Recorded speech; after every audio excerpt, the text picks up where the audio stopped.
किसी को नहीं दिखता। जम्मू के घने जंगलों में एक ऐसा होटल है जो हर किसी को दिखाई नहीं देता।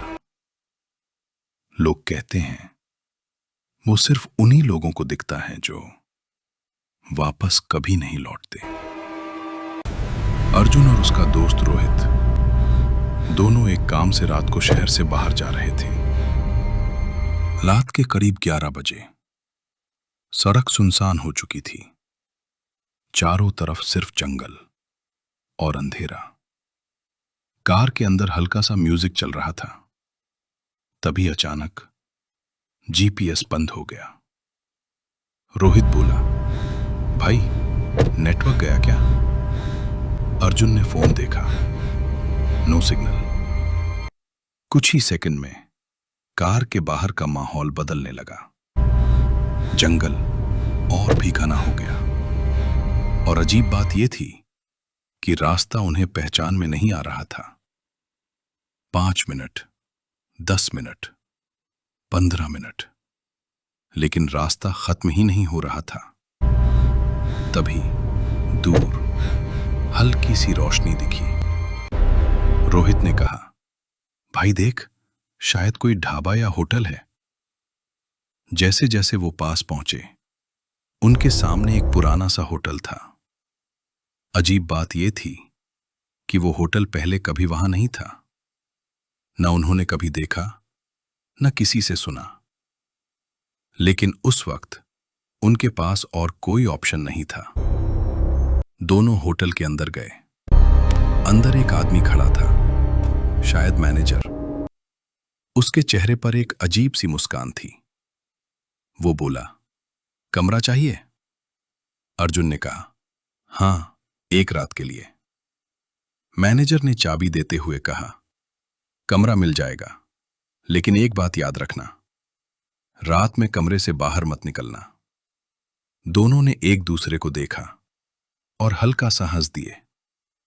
यार, ये तो फिल्मों जैसा लग रहा है। कमरे में सब कुछ नॉर्मल था।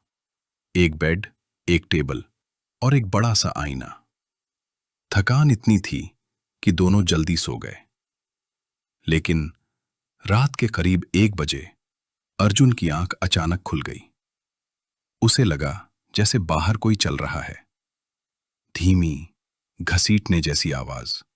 ठ ठ ठ। उसने रोहित को उठाया, लेकिन वो गहरी नींद में था। अर्जुन खुद ही दरवाजा खोलकर बाहर निकल गया।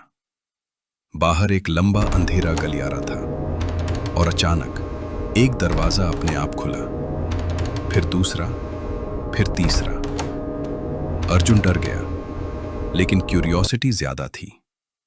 वो एक कमरे के अंदर गया। अंदर एक आदमी बैठा था, चुप, बिल्कुल चुप। लेकिन उसकी आंखें सीधे अर्जुन को देख रही थीं। अर्जुन ने दूसरा कमरा देखा, फिर तीसरा। हर कमरे में कोई न कोई था और सब उसे ही देख रहे थे।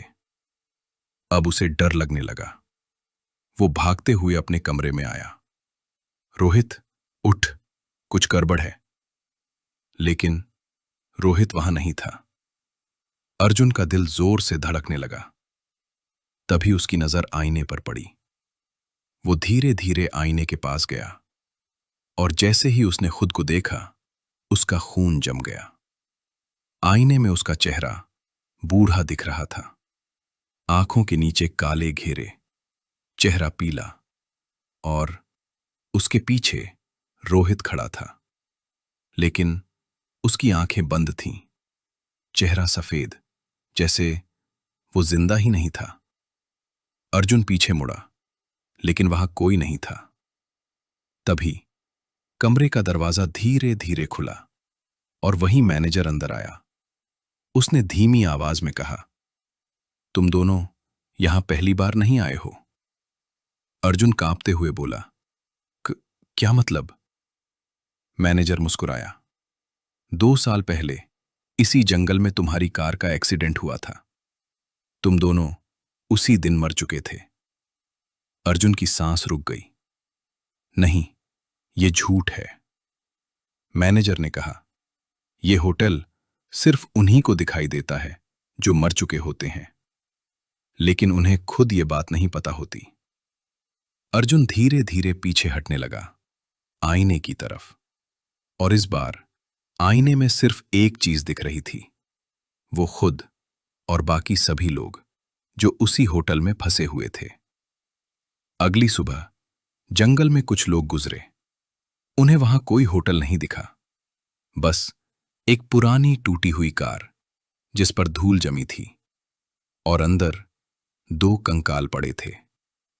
कहते हैं, अगर तुम जम्मू के जंगलों में खो जाओ और अचानक कोई होटल दिख जाए, तो अंदर जाने से पहले एक बार जरूर सोच लेना, कहीं बहुत देर तो नहीं हो चुकी।